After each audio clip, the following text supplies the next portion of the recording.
Hello everyone, welcome back to another Friday ranking video. It's time for us to look at a game I think we're all familiar with and begin ranking every map in the game from worst to best. Starting off today, we'll be taking a look at Legacy Season 1 and ranking the original 25 stages. Let's see if we can smash 50 likes on this video and I'll make a sequel ranking Legacy Season 2. Also, I'm sorry, I know I haven't uploaded a ranking video in a while, but I'm back now, so let's get on with the ranking. I'm going to open this entry up with a question. Do any of you out there actually like Seesaw? Like, honestly, this map is terrible. Right off the gate, the map favors the individuals in the front of the pack. If you're in the back, you're one of the unlucky beans that gets caught up in the crowd, and that's where things get ugly. Randoms begin messing up the balance of the seesaw, causing you to have to wait, or maybe you'll get unlucky and be thrown off the seesaw completely. Ironically, the best word to describe this map is unbalanced, and not fun to play in the slightest. Moreover, this map probably ruins a lot of people's days. You motherfucker!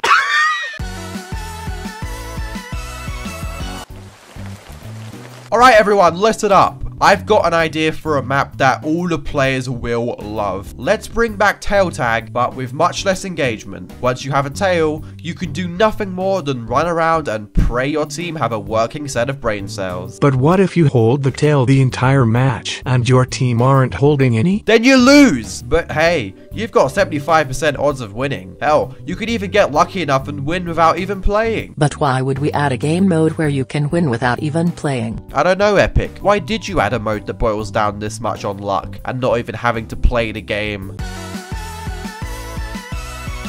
Struggle your way up a hill while being pelted by fruit. Now that's pretty fruitless. Shut up! I don't mean to annoy the Fall Guys community here, but this one is so boring. But hey, this isn't the worst form of this map. We'll see that 2 years later. I'm sorry, what the f is this? While it's nice that there are little gameplay mechanics like the bouncy surfaces and the yeetuses to facilitate movement, it's still nothing more than just running and jumping slowly in place as you ascend this ramp of backwards conveyor belts. Also, that's a waste of perfectly good fruit.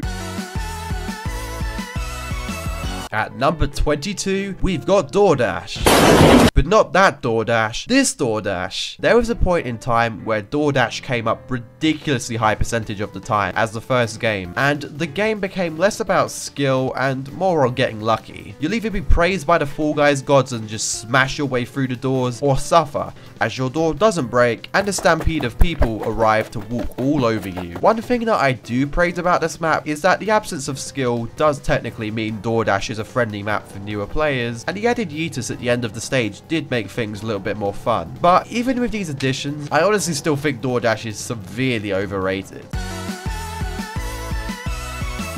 Alright, this time I've got an idea that can't possibly fail. Let's make a course where 1 or 2 people will pave the way and everyone else can just play it safe and follow from behind. This idea literally sucks. We've already got a game that involves doing nothing. Aha! But this one is different, my friend. In Tiptoe, you won't be running around or chasing people non-stop. You'll be scrambling to push people out of the way as they push each other forwards to find the right tile. Basically doing nothing, but at least feeling like you're involved. But what's the reward for being a trailblazer, you may ask? You fall and everyone else completes the stage before you can recover. But to give credit where credit's due, I do like how the path slowly fades over time, making it harder to get back to where you were.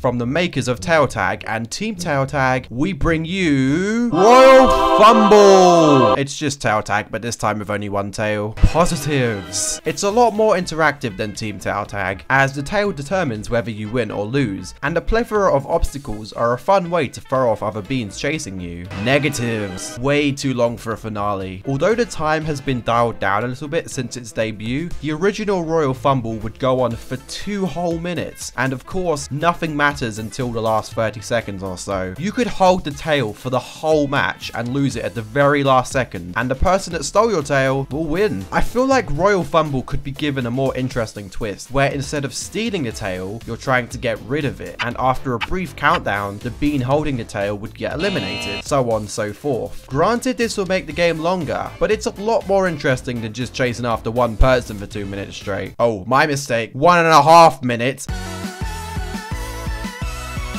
Alright, listen, we've got ourselves a problem here. The minigames in Fall Guys are just too difficult for our players. We need something simple, low brain cell, and one that requires minimal contribution. What have you got? What about DoorDash? No! I'm not looking for something luck-based. Wait, that's it. I've got it. Welcome to Perfect Match. Walk around looking at the colorful pictures of the fruit, then stand on one of the tiles that has the displayed fruit on it. Don't worry if you can't remember. Your friendly neighborhood beans will show you if you get stuck. This game is too easy. Nobody is going to get eliminated. Okay then, let's add some bumpers in to push people off the edge. Sure, the game loses its main gimmick about being a memory test, but who cares? At least the elimination count has doubled from 1 person to 2 people.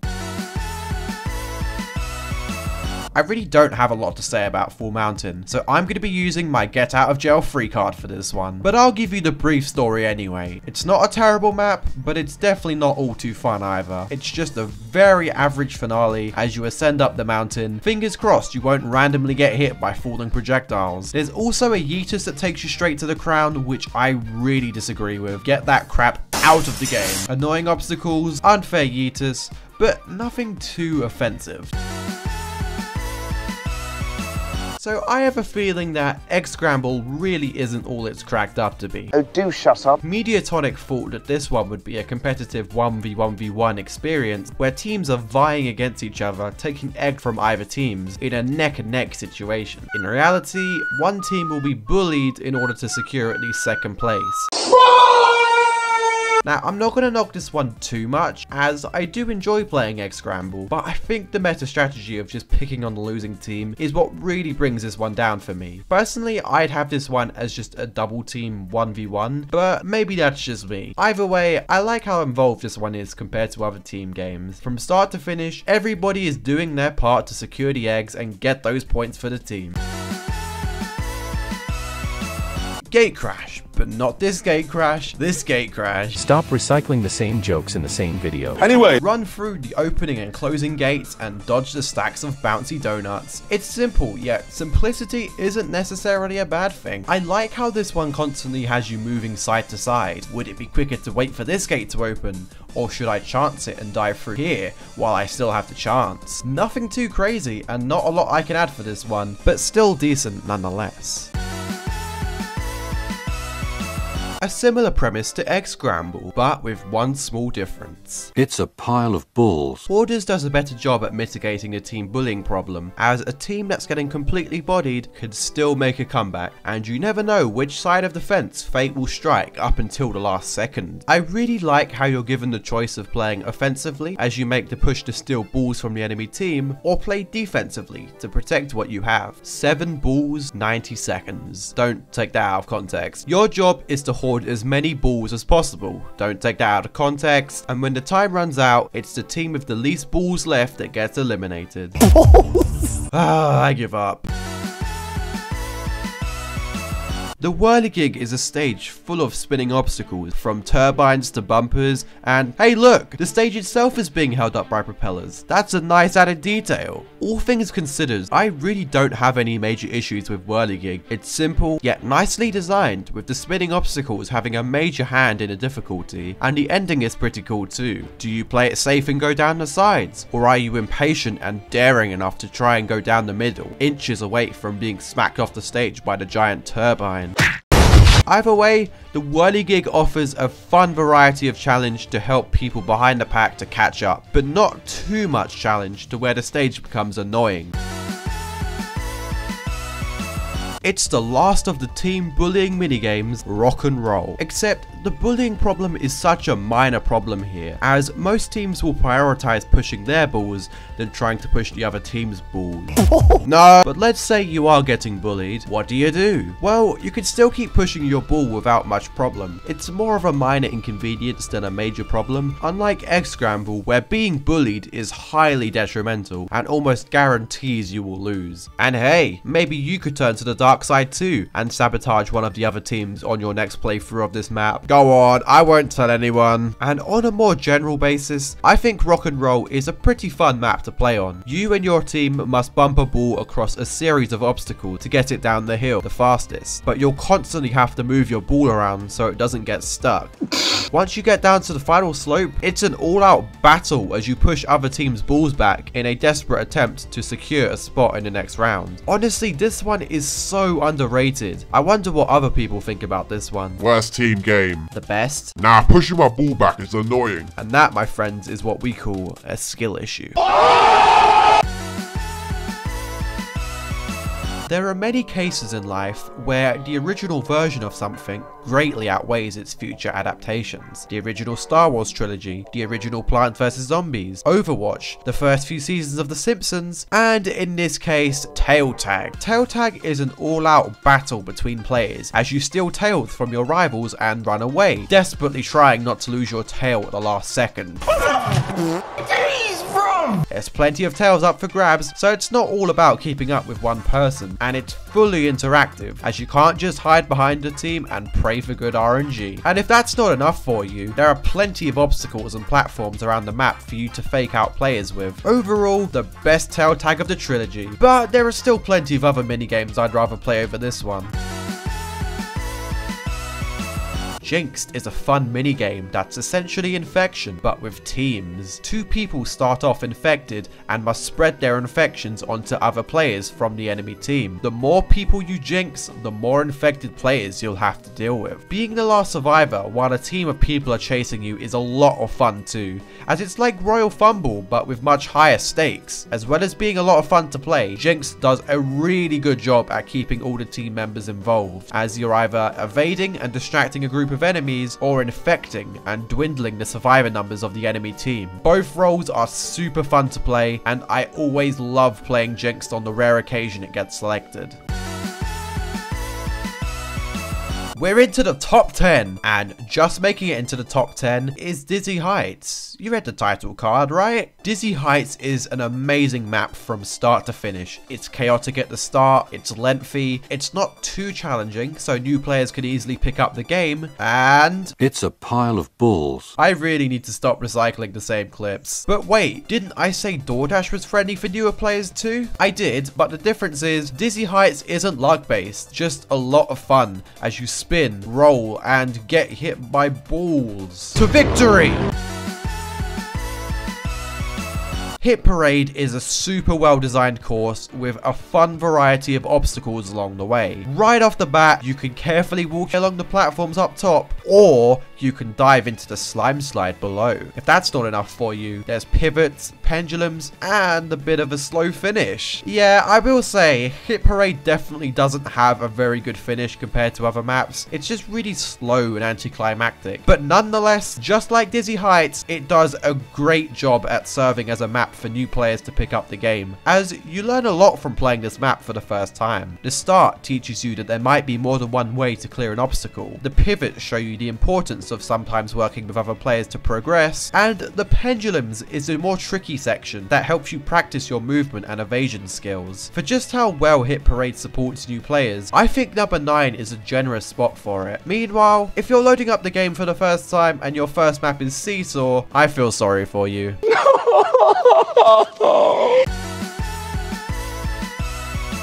These last 8 stages are all stages I absolutely love to play and always welcome when they come up in the map roulette. Beginning that top 8 is Full Ball. Why do I like Full Ball so much? Good question. Full Ball gives every member of the team a chance to shine as you make the choice of which role you will play. Are you going to be attacking, knocking the footballs onto enemy lines, or perhaps you will be defending? And as you know by now, the most important part of a team game in my opinion is how hands-on and involved you can be, and Full Ball does not fall short of this. I'm not sure why they felt the need to add random crap into Full Ball like eggs though.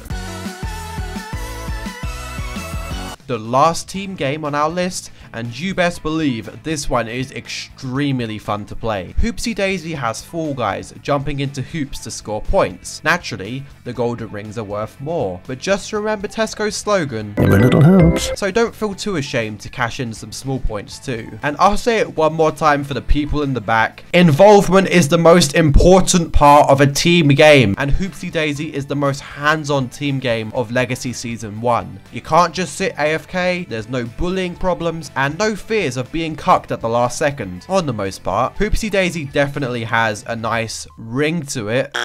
Okay then. And it's certainly the most balanced team game Fall Guys has going around. Oh, come on! I do wonder who was in charge of making this map though. Were they the ringleader? I quit!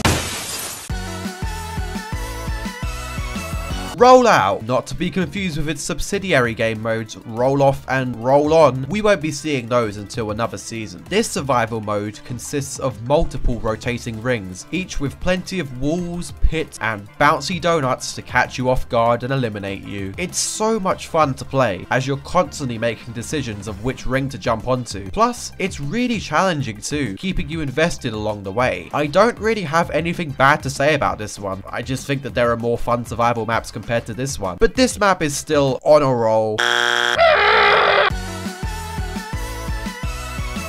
Into the top 5, we've got Jump Club, and what a fantastic map this is. This one is so simple, yet it never feels boring to play. You and your fellow beans must survive on a circular platform while a spinning bar rotates around to smack you off the edge. Personally, I've always preferred Jump Club to Rollout, as not only does this one feel more intense with the bar moving faster and faster, but watching your friends getting dragged along and flung off the edge will always be a laughable moment. However, Jump Club appears in one other form. Jump Showdown is defaultly better than Jump Club. Not only is this the most intense finale, but now you've got an overhead bar to look out for as well. If that's not enough danger for you, you've also got falling floor pieces to worry about, and once only 2 pieces remain and the bar is at full speed, this is where the finale absolutely shines. A down to the wire, heart-pounding finale as you battle your remaining foes, desperately seeking that crown. One wrong move and your bean bunda is getting bashed into that slime, so you can't lose concentration at any point. Despite being a Legacy Season 1 map, this finale is still rather common to play, and I'm glad, because Jump Showdown is what a finale should be like. Epic, intense and thrilling, all in one minigame. There will never be a point in time where I'm not happy to see Hex-A-Gone come up in the map roulette. It's such a fun concept as you destroy the floor and sabotage others in another nail-biting finale. You may think that you're safe at the top, but it will almost always boil down to the last layer as you pray that you've played your cards right and you've got enough floor left to outlast your opponent. Will you play resourcefully and hop around saving space? Or are you the kind of person that runs around eating it all up? Don't let the fact that this is number 3 fool you though. I still absolutely love Hex-A-Gone, but there are just 2 other Legacy Season 1 maps that barely edge their way past it. You have been blocked! You might remember Block Dash got number 1, and in Fall Guys, Block Party gets number 2. Coincidence? No. I love hole in the wall type minigames. They're super fun, challenging, fast-paced minigames designed to test your skills to the fullest. It was a really close toss-up between Block Party and Hex-A-Gone, but Block Party wins for 2 different reasons. 1, I love the unique concept and how it progressively gets more difficult, and 2, it's more reliant on skill than mainly just cutting other people off. But don't let that fool you, Hex-A-Gone is still amazing. Make Block Party a finale! And at number 1 is Slime Climb, and this is easily one of the most fun maps in the entirety of Fall Guys. It's a fast-paced, challenging obstacle course with plenty of parts for you to slip up or get knocked off the edge completely. And the best part is that the game won't stop for anyone. No matter how many eliminations there are, Slime Climb will continue. Each layer is different to each other, and the final part changes up on playthrough. You might be trying to get past a few pendulums, or a giant giant fan pushing you off the edge. And this is a super fun map to sabotage other people too. No complaints here. Slime Climb is my #1 favorite map of Legacy Season 1 and will continue to stand strong in further Fall Guys seasons.